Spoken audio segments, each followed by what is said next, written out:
Get ready. 10 seconds. 5 seconds. Start.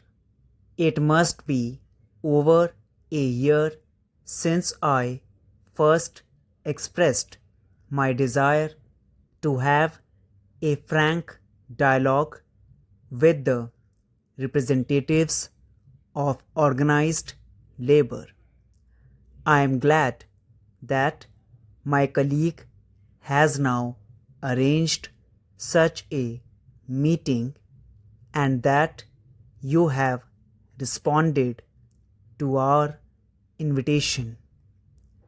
This is one of the most crucial meetings in recent years.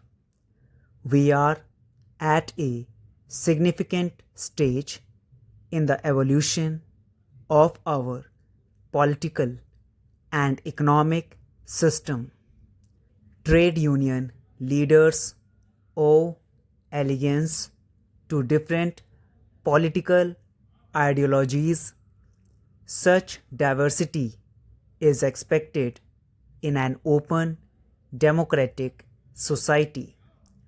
I do, however, hope that within the broad spectrum of organized political opinion ranged around this table, there is a basic unity of purpose and a determination to jointly explore avenues of cooperation in tackling our problems of poverty and social injustice. The Minister of Labor and Employment has posed certain specific issues for your consideration. I sincerely hope that at the end of our deliberations, certain definite consideration are reached. For this, it is necessary to approach the problems facing us with temper and spirit required for their solution. We have here leaders who speak for organized labor, who seek to reflect their hopes and aspirations and to ventilate their grievances. It is perhaps understandable that segment of society should equate its own sectional interests with those of the whole. During the last 2 or 3 years, I have been deeply anxious about the deterioration in industrial relations. Strikes, lockouts, and closures have become more frequent and less peaceful. One wonders whether those who speak for management always keep in view the larger picture of Indian poverty. We have strong trade unions to struggle for the interests of labor. We have equally vocal and close knit organizations of management, keen and able to project their point of view, but who is to look after the interests of the vast numbers of the unorganized and the voiceless.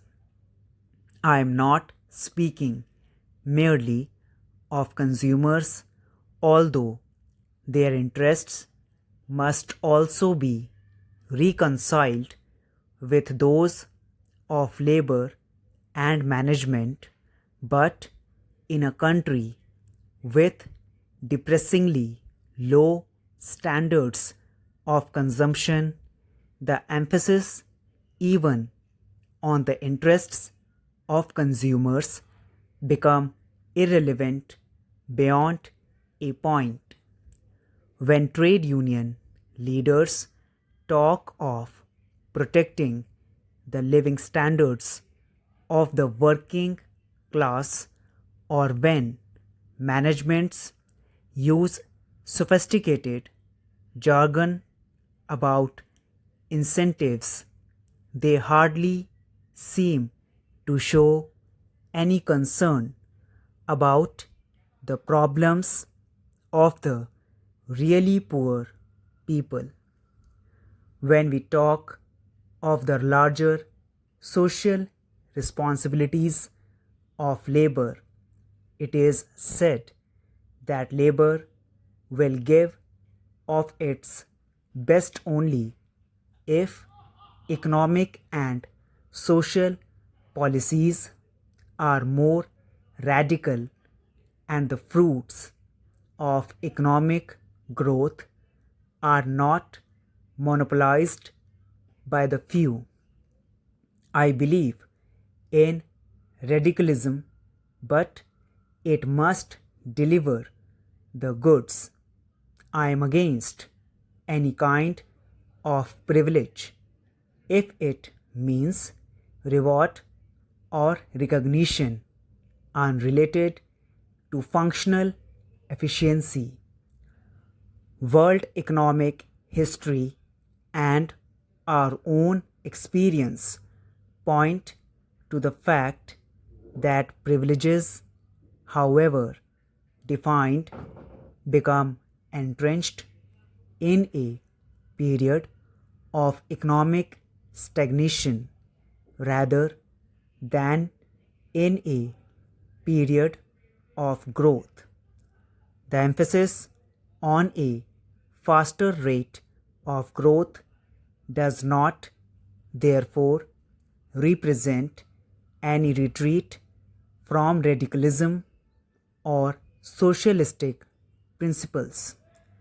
On the contrary, a higher rate of growth is an essential prerequisite to welfare on an enduring basis. It does not matter to the privileged whether rate is 2% or 6%, they already have the means of a good life at their command. A higher rate of growth is vital for those are currently unemployed or underemployed.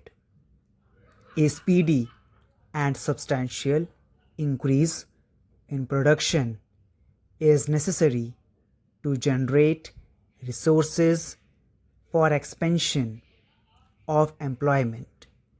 Ever since independence, industrial expansion has acted as the pace setter for economy. But in the 2 years, it is the increase in agricultural production that has kept the economy moving forward. The growth of agricultural production since 2007-8 has been satisfactory and has helped to maintain a moderate increase in per capita income, but industrial production has failed to reach its targets. In the first 2 years of the fourth plan, it has been only around 6% instead of the expected 10%. An increase in industrial output is essential to the structural transformation of our economy. It is so vital for economic and political self reliance.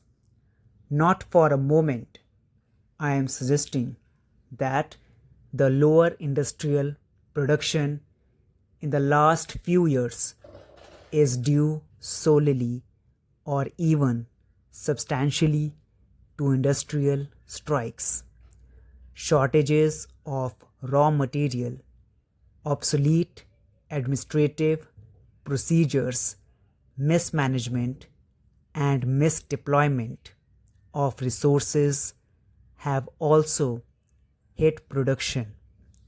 But no observer of our scene will fail to concede that lack of industrial harmony has surely been an important contributory factor.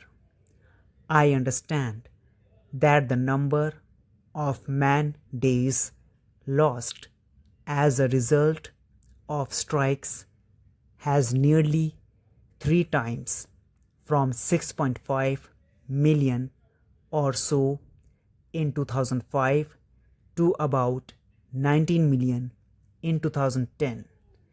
What we have to consider is whether we can reduce this wastage within the framework of our present social and political order of the country.